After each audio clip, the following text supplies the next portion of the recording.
setia,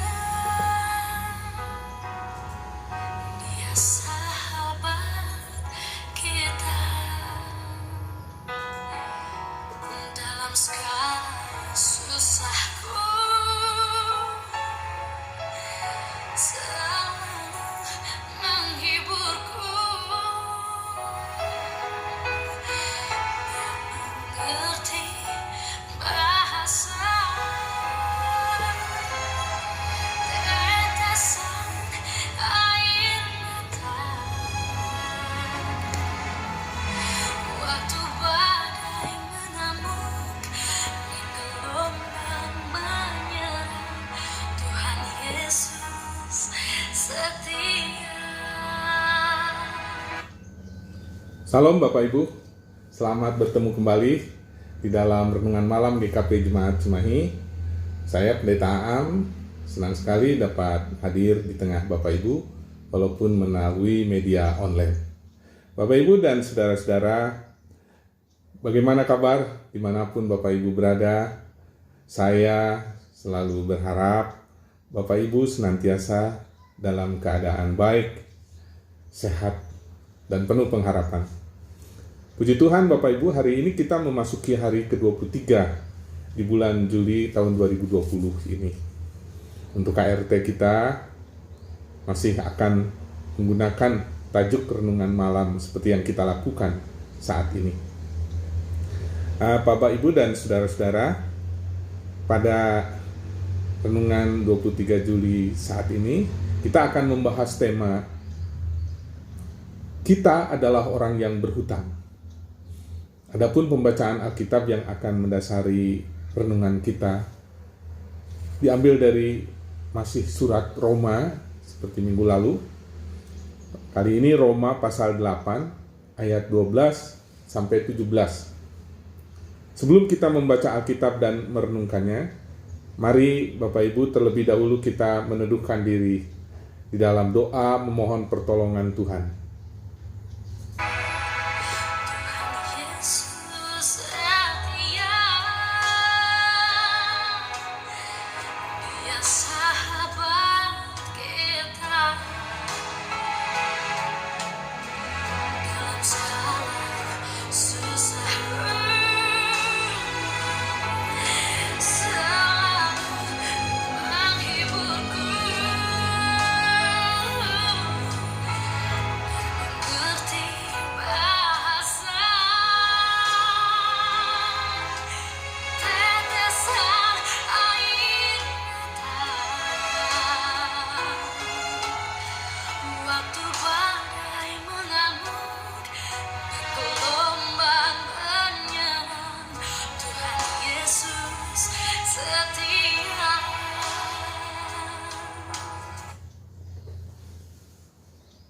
Tuhan Bapa di dalam sorga, kami merendahkan diri.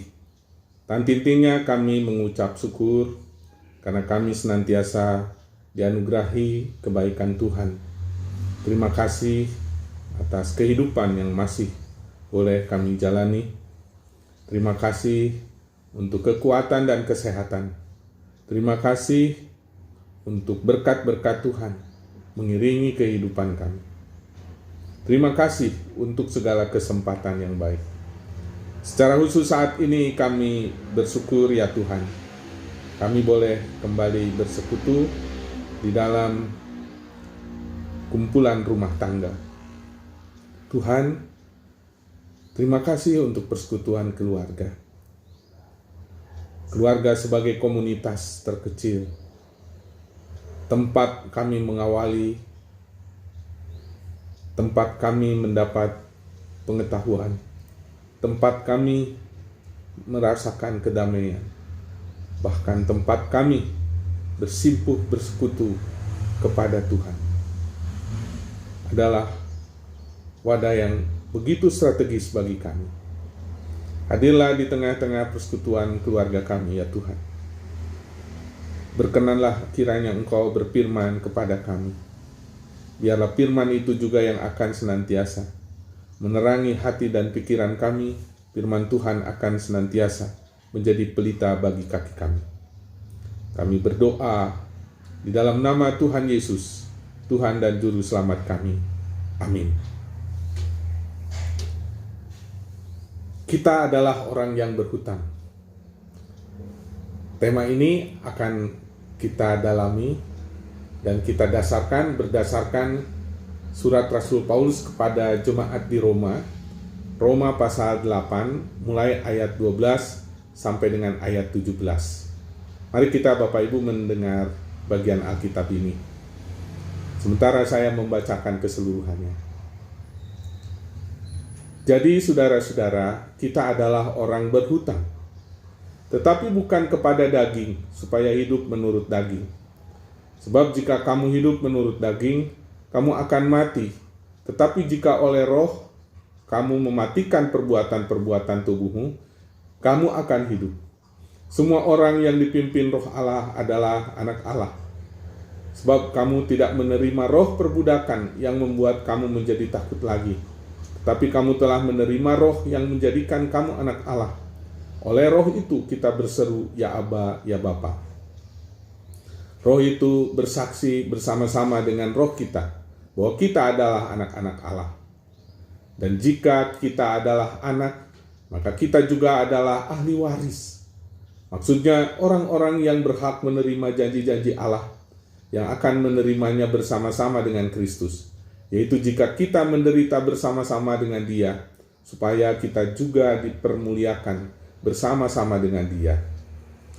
Berbahagialah orang yang mendengar firman Tuhan, merenungkan siang dan malam, dan memberlakukan dalam kehidupannya setiap saat. Bapak, Ibu, Saudara, hutang merupakan bagian kehidupan manusia. Tidak ada seorang pun di dunia ini yang tanpa hutang sama sekali. Kehidupan tanpa hutang hanyalah karena kita melupakannya, mengabaikan, atau tidak pernah kita memperhitungkannya. Ada seorang penulis tentang keindahan alam di Kanada bernama Ernst T. Seton. Dia mengalami suatu kejadian yang mengejutkan saat memperingati ulang tahunnya yang ke-21. Apa yang terjadi pada saat ulang tahun yang ke-21 itu? Konon katanya ayahnya memberikan kepada dia suatu bundel berkas kepadanya. Berkas-berkas itu adalah semua pengeluaran ayahnya bagi Ernst sejak dia dilahirkan.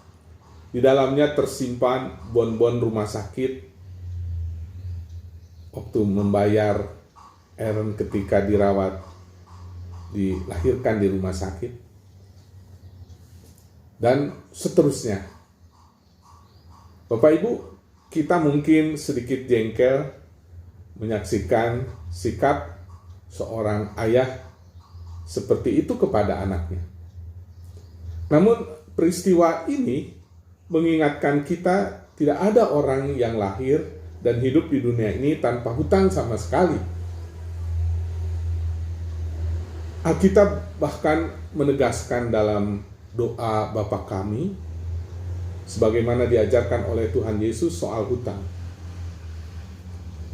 Kalau kita menyimak tafsiran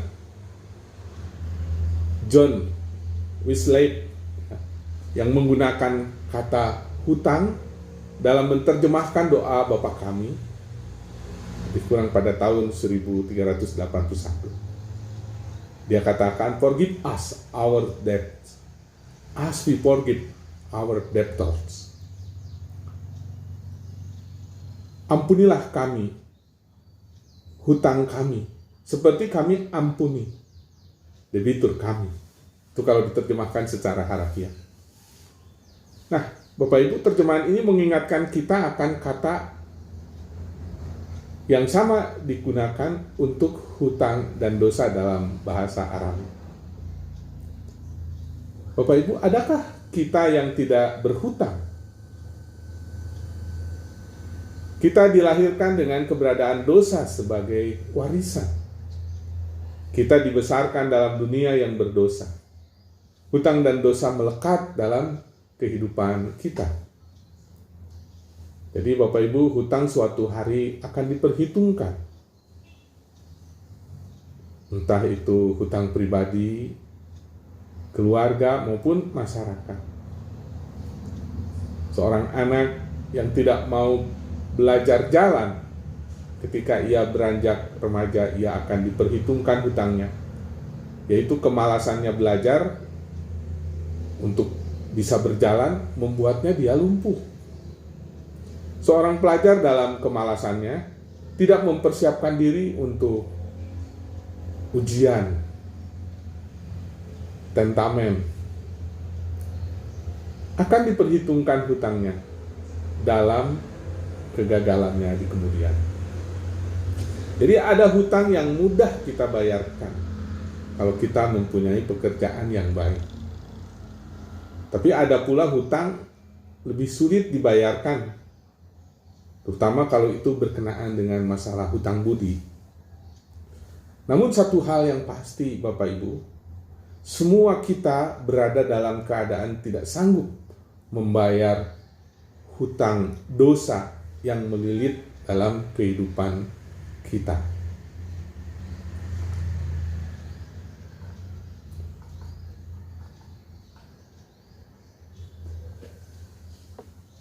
Rasul Paulus dalam pembacaan firman Tuhan yang sudah kita baca tadi memberikan aplikasi praktis dari pengajarannya di bagian ayat 1 sampai 11 yang kemudian ia simpulkan di ayat yang ke-12 sampai 13. Dia katakan demikian.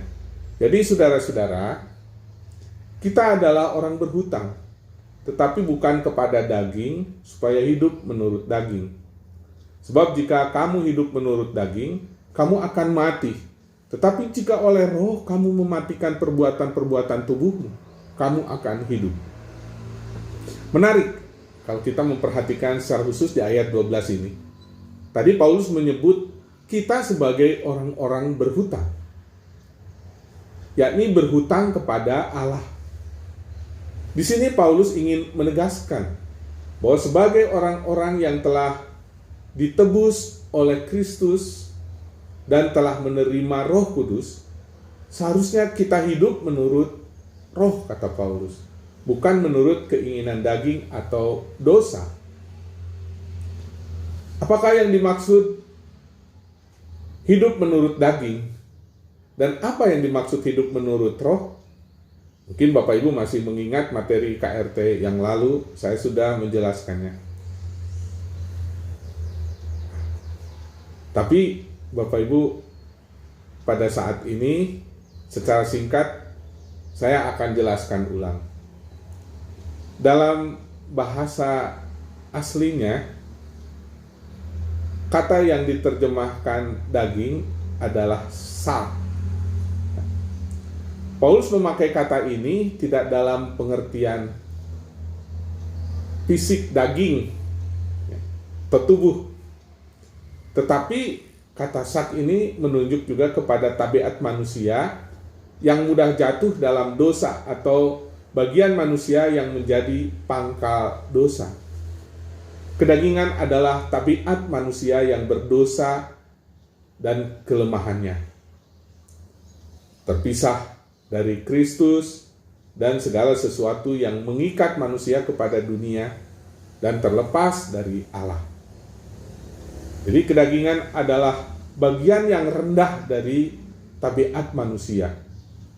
Hidup menurut daging, kata Paulus, berarti kehidupan yang dikuasai suara dan keinginan dari tabiat manusia yang berdosa dan menggeser kehidupan yang dikuasai oleh kasih Allah. Kedagingan bukan semata-mata hal jasmani di sini, tetapi merupakan hal rohani. Maka kalau kita melihat nasihat Paulus selanjutnya di dalam surat kepada jemaat Galatia 5 ayat 19 sampai 21, Paulus mendaftar perbuatan daging sebagai berikut: percabulan, kecemaran, hawa nafsu, penyembahan berhala, sihir, perseteruan, perselisihan, iri hati, amarah, kepentingan diri sendiri, percederaan, roh pemecah, kedengkian, kemabukan, pesta pora, dan sebagainya. Itulah deretan apa yang disebut kedagingan atau keinginan-keinginan daging. Selanjutnya, apa itu yang disebut roh? Keinginan roh. Roh diambil dari kata pneuma dalam bahasa Yunaninya. Kata ini sebenarnya mempunyai latar belakang yang jelas di dalam kitab Perjanjian Lama. Dalam bahasa Perjanjian Lama, bahasa Ibrani, pneuma sama dengan ruah. Pneuma atau ruah tidak hanya berarti roh, tapi juga bisa diartikan angin. Nah, sebagaimana angin di dalamnya memiliki pengertian tentang kekuatan, tentang kuasa. Maka kata roh juga menunjuk kepada pengertian kekuatan dan kuasa itu. Dalam Perjanjian Lama, kata ruah selalu dipakai untuk sesuatu yang melebihi manusia. Dan Paulus di dalam Perjanjian Baru memakai pneuma untuk menyatakan kuasa ilahi, kuasa Allah. Jadi jelas, hidup menurut roh berarti hidup dipimpin oleh roh. Dan artinya mematikan segala perbuatan dosa. Tadi dikatakan di ayat 13-14. Tidak lagi hidup dalam ketakutan, melainkan menyandarkan diri kepada pimpinan roh Allah.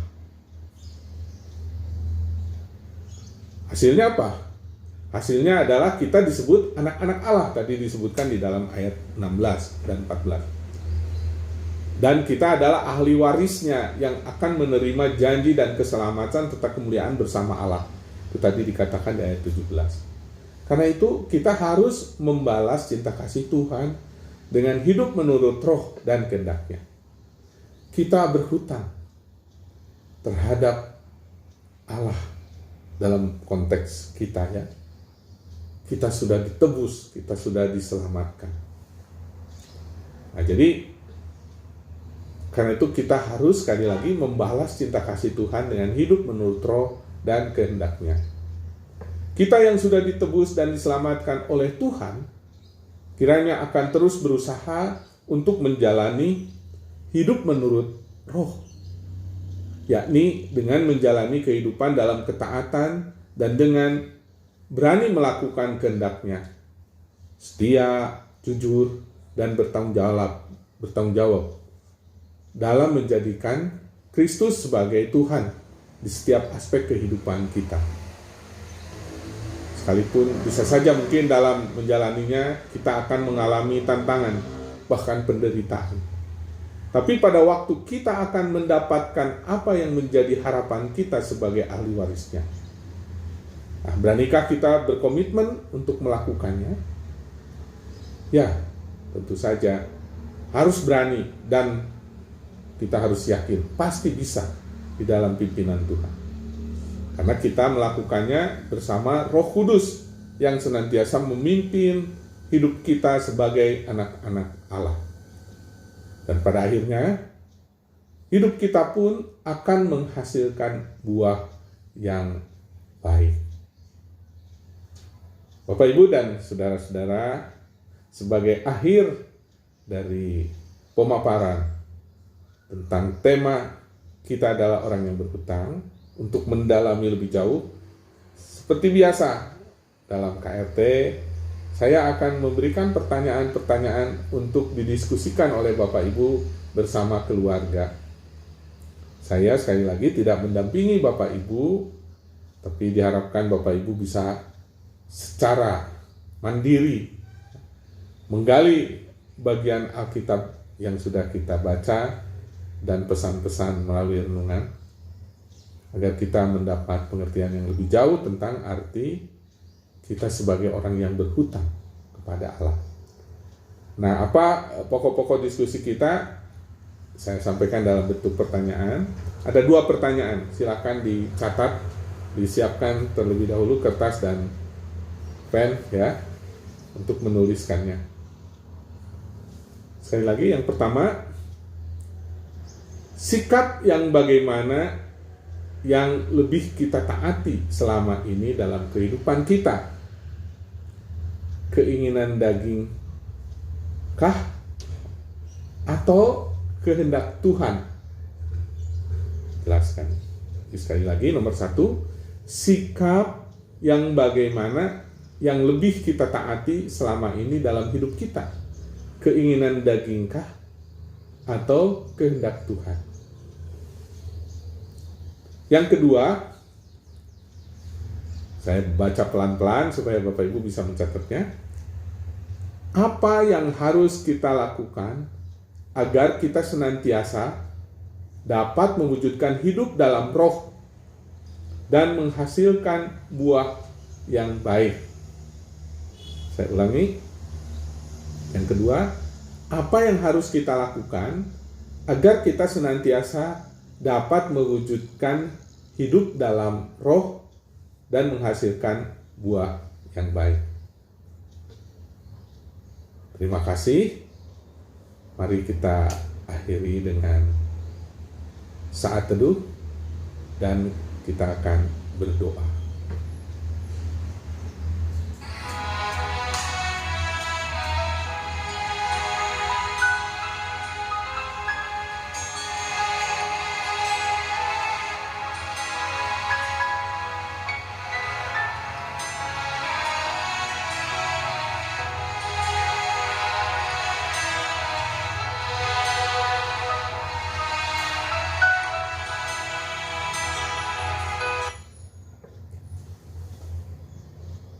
Tuhan, kami mengucap syukur, walaupun sejenak, sungguh melalui persekutuan ini kami menghayati Tuhan hadir bersama-sama dengan kami. Bahkan melalui perenungan firman Tuhan, kami juga meyakini Tuhan hadir mengajar kami dengan segala hikmat yang Tuhan karuniakan kepada kami semua. Biarlah firman Tuhan yang telah kami renungkan sungguh-sungguh merasuki kehidupan kami. Bila kami menghayati arti pengorbanan Tuhan yang telah menebus dosa kami, sehingga kami terbebas dari kuasa maut.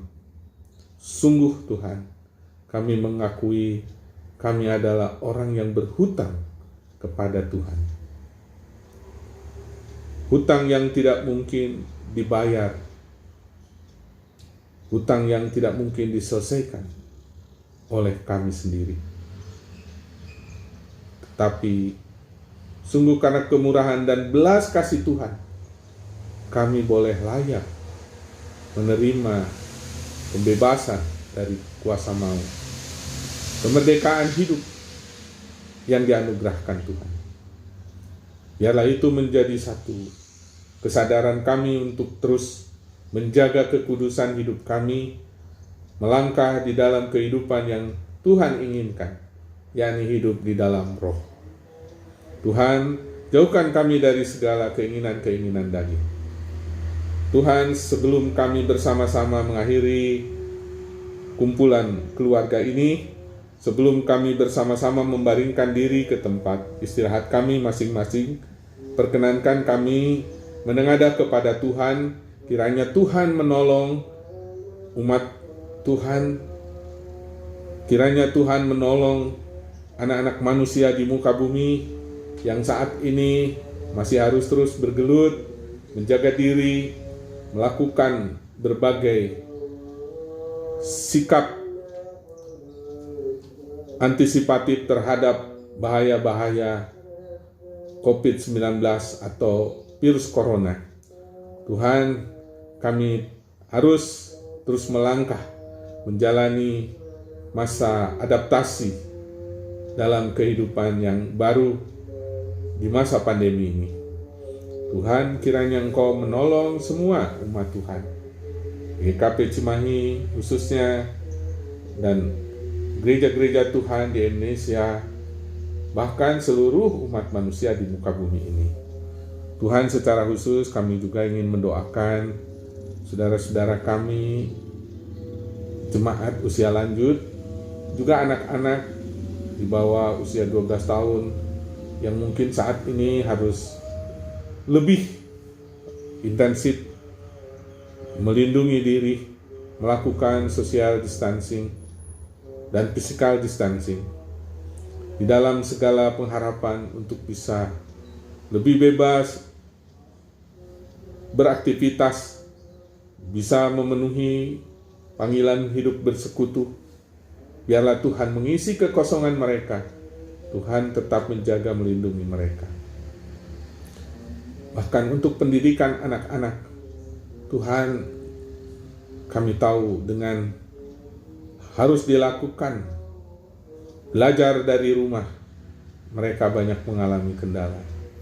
Kiranya Tuhan memfasilitasi dengan segala hikmat kepada anak-anak kami agar tetap dapat mengikuti berbagai program pendidikan yang khusus ini. Tuhan, kami juga ingin mendoakan saudara-saudara kami yang terbaring sakit, baik yang dirawat di rumah, juga di rumah sakit, di dalam segala penantian akan kesembuhan. Berikan kesabaran, berikan kekuatan, beri pengharapan, karena Engkau adalah Allah yang senantiasa mengaruniakan segala sesuatu indah pada waktunya. Tuhan, terima kasih untuk persekutuan malam ini. Kami ingin menyerahkan seluruh kehidupan umat Tuhan ke dalam tangan kasih Tuhan. Kami menyerahkan seluruh keluarga-keluarga yang malam ini tengah menyimak bersama-sama dengan kami persekutuan, pemberitaan firman, dan doa-doa yang dilakukan. Kami serahkan seluruh harapan dan permohonan kami ke hadapan Tuhan. Hanya di dalam nama Tuhan Yesus, Tuhan dan Juru Selamat kami. Amin.